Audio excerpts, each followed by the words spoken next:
If we have many renewable, non-toxic, ecologically abundant, and equitable projects, initiatives, and ways of being that are working, and some of these I think we were just hearing about from Dr. Von Herzen, what's also true is that we also have an unacceptably high of non-renewable, toxic, nature-depleting, and extractive activities afoot. And there's a lot we could go into about the problems and reasons that's the case, go into economic systems and inertia and community design and lack of information that have led us to our current situation. And my book has some detail on that.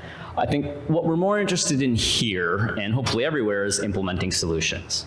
So what are the policies, projects, and priorities do we need to enable this global vision? I think most of us who have been watching this at all have had plenty of kind of gloom and doom messaging, and I think we need more positivity to really move forward. So we know climate disruption is a huge factor for current and future livability of the planet. We know the overwhelming issue is that so much carbon from deep beneath the earth was brought back up into the living systems on the planet and converted into CO2 as our most prominent greenhouse gas of concern. And we could draw a large diagram of the carbon cycle to help visualize that, but just picture it in your minds for now. If you think about fossil fuel use in its different manifestations, it essentially violates all those natural step system principles. It's non-renewable. We don't usually think of it as a toxic to plants and animals, but on a planetary level, that's actually how it functions, basically causing the planet to have a fever. Ecological abundance is then at risk because of the heightened levels of CO2 that have this cascade of ecosystem effects. And if you believe the studies showing how the poor will be hit first and worst, that brings in principle number 4. So clearly from the perspective of the framework, this is an issue to tackle. And that leads us to drawdown. So Project Drawdown, the plan to reverse global warming. I'm going to treat this pretty simply, so those of you who are very familiar, just bear with us for a few minutes. So Drawdown involved over 100 researchers or fellows starting in 2015. The purpose was to investigate the potential of 100 technologies, if implemented globally through concerted effort over 30 years, to literally draw down the CO2 level in the air. Could you define drawdown? Define the word drawdown. Yeah. Drawdown just meaning the point at which carbon dioxide starts to be pulled out of the air. Right now, for decades, we've been kind of a net producer, a net emitter. The idea is to have both land and human activity through a combination of means kind of bring it down. Carbon sequestration and reduction. Yeah, I'll get into it later. The book was released in April of 2017 to highlight in detail the results. And here are a sampling of those solutions. And there are solutions among land use and renewable energy and food systems, material use, women's rights, and buildings and transportation are other sections that are not seen here. And so basically you have 3 basic options for drawdown. 1, slow down the pouring of carbon into the atmosphere through mitigation, whether that's efficiency, renewables, or material management. 2, you can take carbon out through sequestration, so that can be building up nature, it can be using regenerative agriculture, maybe some other technological options that others are looking at. And the 3rd is to take out super pollutants. So beyond CO2, we have several gases and chemicals with a very high global warming potential that are also a concern, given the state of affairs that we have with CO2. And I do think it's useful to think of carbon from fossilized sources, so oil, gas, and coal, differently than living carbon already in forests, ocean life, farms, and soil. Before we were using fossil fuels, we had carbon that was naturally cycling between CO2 in the air, plant matter, methane, soils. And with scientists looking back at that now, I'm not aware of anyone who deemed that process a concern. The issue now is that we have about 60 parts per million too much CO2 in the air, even if we completely cut all fossil fuel off tomorrow. So we don't have the luxury of focusing solely on phasing out fossil fuels. And management of living carbon is on fair game, and all of these drawdown options are on the table to bring CO2 down. One thing that was surprising to some when this launched was the relative prominence of land use and food system solutions. So here you see a list of the top 10. So 4 of the top 10 are food system, and actually 3 of the top 5 are are food related or food and land use related. If you added those three up, they'd be overwhelmingly kind of number one. So that surprise to some on the impacts of the food system can be understandable.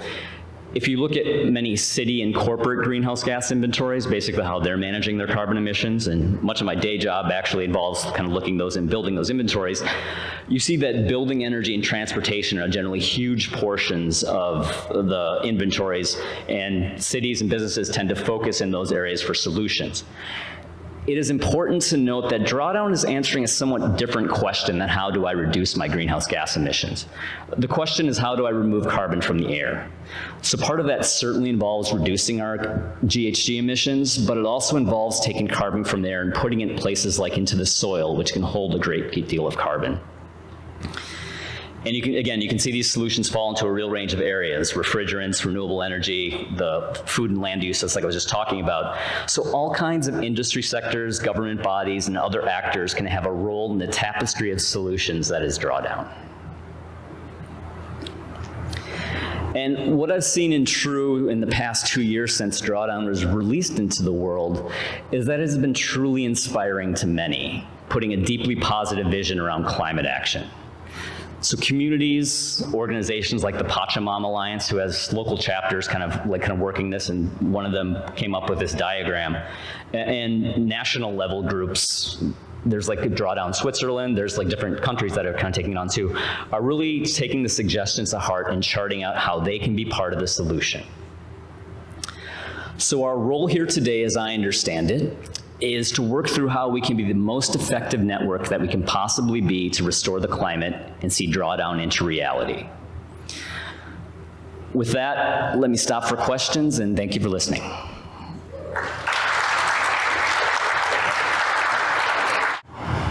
David, thank you for helping us understand the big picture, and then how we can participate. I'm curious about what drawdown.org, what their current plans are, what's and how we can help out. Besides doing what we're doing here with the CoLab, gathering people together. I'm Warren Linney from the Climate Restoration Circle that's putting this on. So thank you all for coming. All right. Yeah, I think that's a great question. So Drawdown Unleashed kind of this global vision and inspiration for the next 30 years, and I think there's like 4 to 6 staff. So I think they're in the role of, I think, brokering some regional networks and really trying to help different local groups in kind of coming up with their own solutions. So like Drawdown Marin is like one organization that has started up. And I think part of it is just the art here, like certain countries have like certain issues that are kind of a bigger deal. Developed countries might have more kind of refrigerant and kind of fossil fuel use. The underdeveloped have some of the issues around kind of girl education, small farm holders, et cetera. So there's definitely kind of a local flavor in terms of what to implement. I think Drawdown is an organization, and I guess I should also clarify. So I'm a fellow. I'm mostly now a cheerleader there, so I'm not necessarily on staff. I'm working to kind of promote the vision, but I don't necessarily directly speak for the staff, but I think they're really just trying to help see what interest is in there and just kind of channel some of these other networks for action. Anything you could tell us about the Drawdown Fund that's raising money for the solutions? I'm not aware of that. I know like the Roddenberry Foundation had like a contest inspired by Drawdown to give different money. If Drawdown is doing that as an organization, I'm not aware of it. Hi, I'm David Vasquez. I'm with Metrol Technologies. Metrol is a new hydrogen-based fuel, liquid fuel. But what makes me want to ask a question is, I noticed in the Drawdown book that all the solutions are aimed at 2050, 30 years from now. And last October, the IPCC came out and said that we got 10 to 12 years to do something. And I'm wondering if that has changed your priorities or your time frame or your strategies in any way, because we got 10 years, not 30 years. Sure. And the technology I'm doing involved with. It's a new kind of fuel that we could retrofit existing combustion engines. And it seems that the whole point is that no matter what we do with electric vehicles or with anything else, if we don't do something about the combustion engines in the next 10 years, we've got a tipping point coming in 2030. And this is a solution to that. So I'm going to want to talk to you anyway about that sort of things. But has this time frame thing changed the strategy of the drawdown people at all?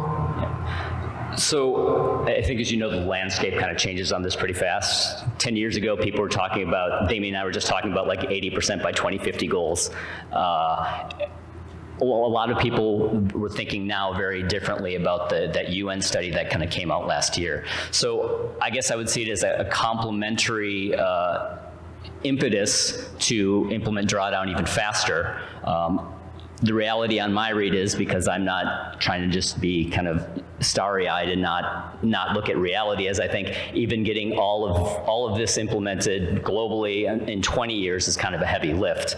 Although I think there's some interpretation, I guess, on my read is like what the 10 to 12 means. Is it like significant? Does that mean we're like net zero? I understand is like we need to be a kind of a significant way along. It's not that 2030 game over. So if you don't even think past that year, I think that should be taken into account with this highlighting solutions and just saying we need to escalate the time frame. And I think it's a great point to bring up. Whether future iterations of drawdown actually kind of accelerate that, I'm not aware of, but I think that's a great thing to keep an eye on.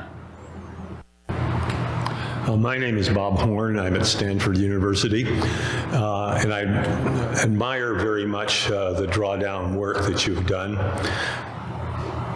And I looked at it and I said, it looks like there's a kind of a mess or a wicked problem in front of most of the solutions that are proposed.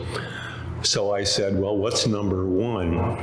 Turns out number one is not carbon. It's HFCs, a different kind of material. I'm not that kind of a scientist, so I don't know what it is.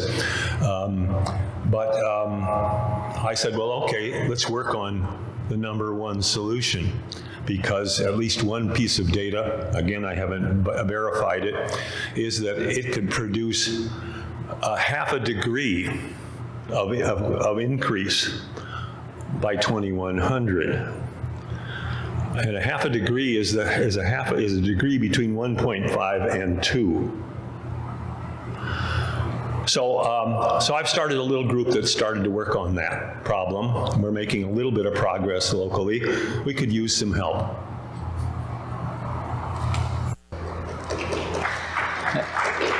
Well, and I think that's exactly what drawdown is supposed to encourage. You know, people pitching in on different problems, and there are people looking at alternative refrigerants.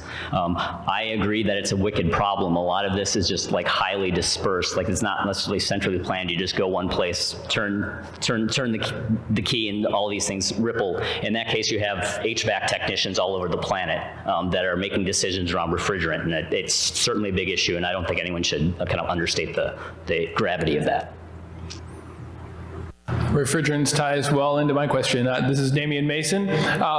So my question is about, obviously in refrigerants, I know that there are more natural, non-toxic solutions that could replace the HFCs that Janine Benyus talks about.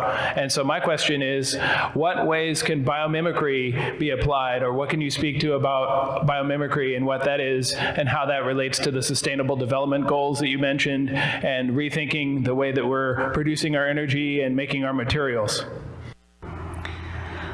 So biomimicry is inspired at least some subset of like the product design community, specifically people that look at making better carpet or better adhesives or any number of other things. I hope someone actually is looking at I don't know whether you look at like how reptiles disperse heat or something like that, but there's a lot of I think solutions we can look to for nature on some of the better design piece to make some of this happen. So some of the refrigerants that I use, CO2 actually can be a refrigerant. So we think CO2 emissions are bad, but the thing is those refrigerants are like 1,000 to 3,000 times more potent. So you release a pound and it's like a ton. So even if CO2 would even be better. There's isopropane is like another refrigerant. I guess it would have some like explosion sort of concerns around that. Though I have heard of people using it. So ammonia is another one that actually is used in commercial. So there's materials that you can use, and those aren't necessarily kind of a biomimicry, but I think biomimicry should be helping designers, thinking about how to design products better, so you need less.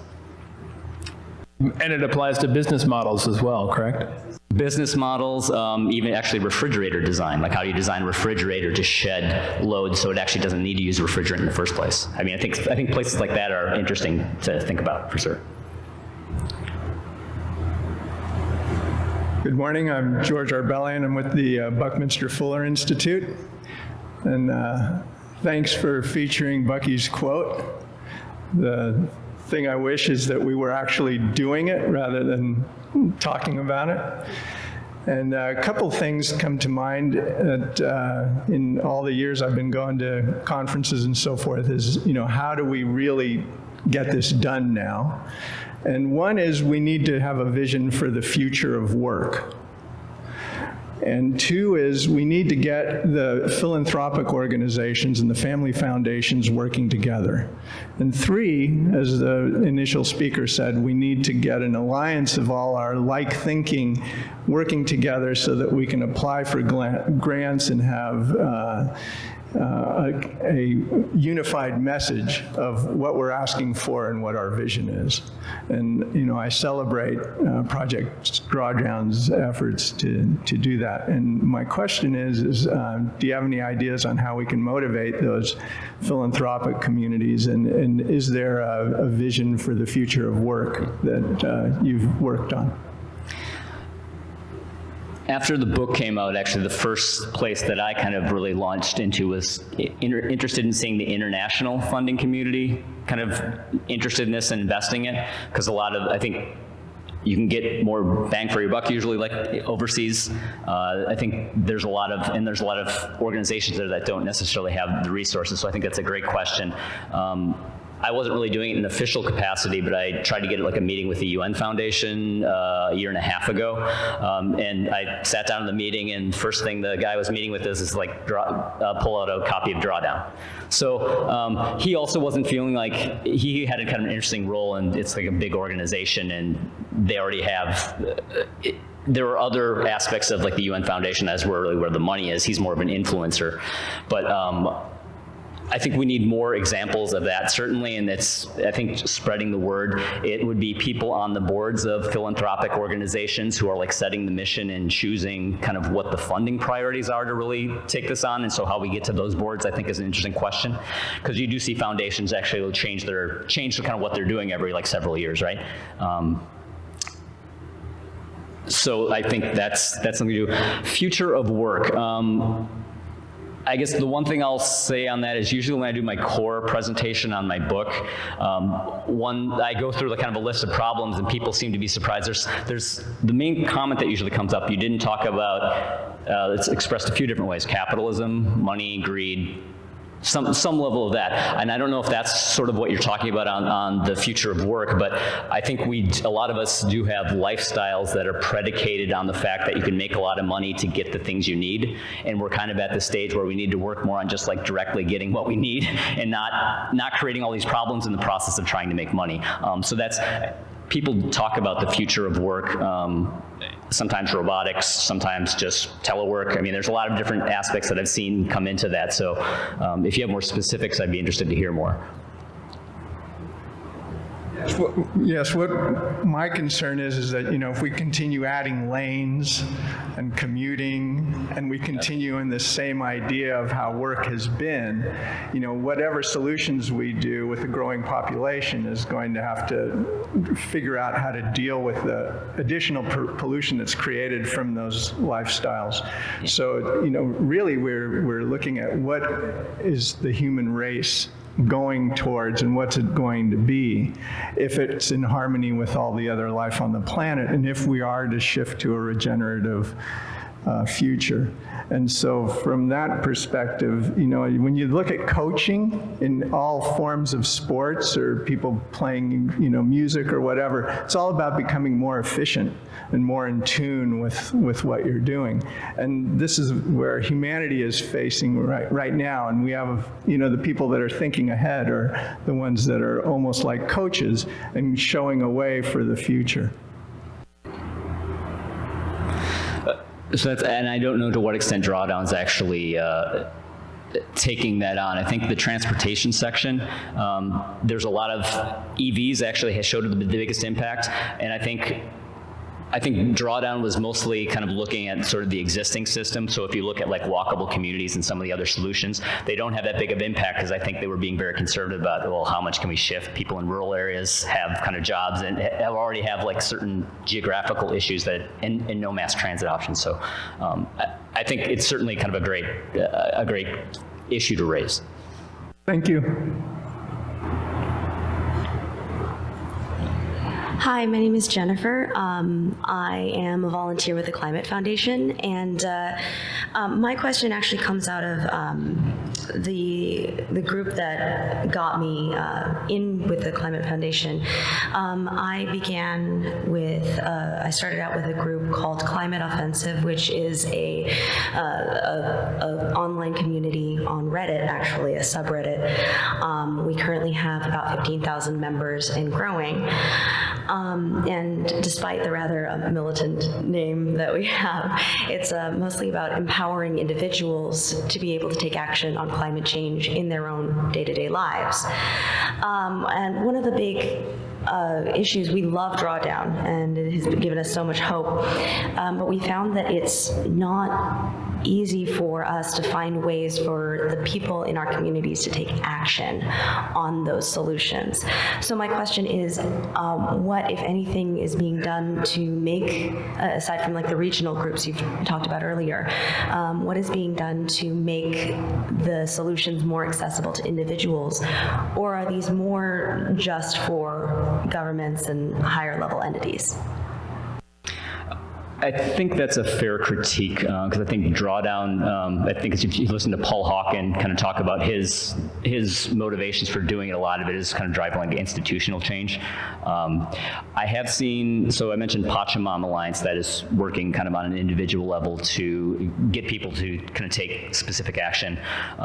In the East Bay, I know the League of Women Voters actually was also doing this deep dive on like studying Drawdown and figuring out what to do. And I've seen people be inspired by things like the food waste. So kind of like take food waste on. A lot of the other efforts are going to be similar to other messaging I think you've heard for years around, you know, procuring renewable energy if that's an option where you are. Looking at some of the other things you can do in your individual lives, even urban greening, you know, planting trees, like afforestation. So I think there are certainly some in there that you can take on as an individual. And Drawdown, as you see, is kind of like, you know, global scale, you know, how many billions do we need? So it's certainly not necessarily tailored to individuals, but at least I have seen some groups that I think are taking inspiration and allowing people to kind of figure out for themselves based on the framework, you know, what to do. And is that something that Drawdown is thinking about expanding on, or do they feel like it's kind of an effective and efficient use of their time to kind of expand on with the individuals, or is it? Yeah, I would expect that to come through other groups that are inspired by Drawdown, not Drawdown necessarily doing it explicitly. I mean, it's hopefully not everything is just to flow through Drawdown as an organization. But yeah, I think, like I mentioned, some of these other groups, even local environmental groups that have been kind of doing that work for years. I think we're getting close to time. Yeah. Hi, my name is Jill Saxty. I'm with Climate Restoration Circle, and thank you for coming today. It's great to meet you. My question is about your work with Indigenous people, quickly how you got started with that, and also how they can be part of climate restoration solutions, because I know they have a lot of really helpful answers. I appreciate that question. So I'm involved with Native peoples just mostly out of a sense of social justice. Someone who is kind of, you know, living here and benefiting off land essentially that was kind of taken from Native people. So I started out more trying to get, you know, policy and political support on sacred site protection, sovereignty, trust reform, a lot of the issues that are specific to Native communities. I think the challenge is most tribes don't have a lot of resources. They certainly do have a lot of land, but not a lot of like financial resources, infrastructure. It's mostly just you have successful casino tribes some places, but then most tribes don't necessarily have a lot of money, so it's more like day-to-day living. But I think certainly the worldview, every time I go out there, I think there's a lot of resonance with the sort of things that we talk about kind of in the sustainability regeneration community. So I think there is a lot of overlap, and it's mostly just, I think, linking with the resources. And I'm happy to talk about that later, and I should probably hand it over. So thank you all again for coming out today. Keep inspiring, keep up the great work. Thank you so much. What a great presentation.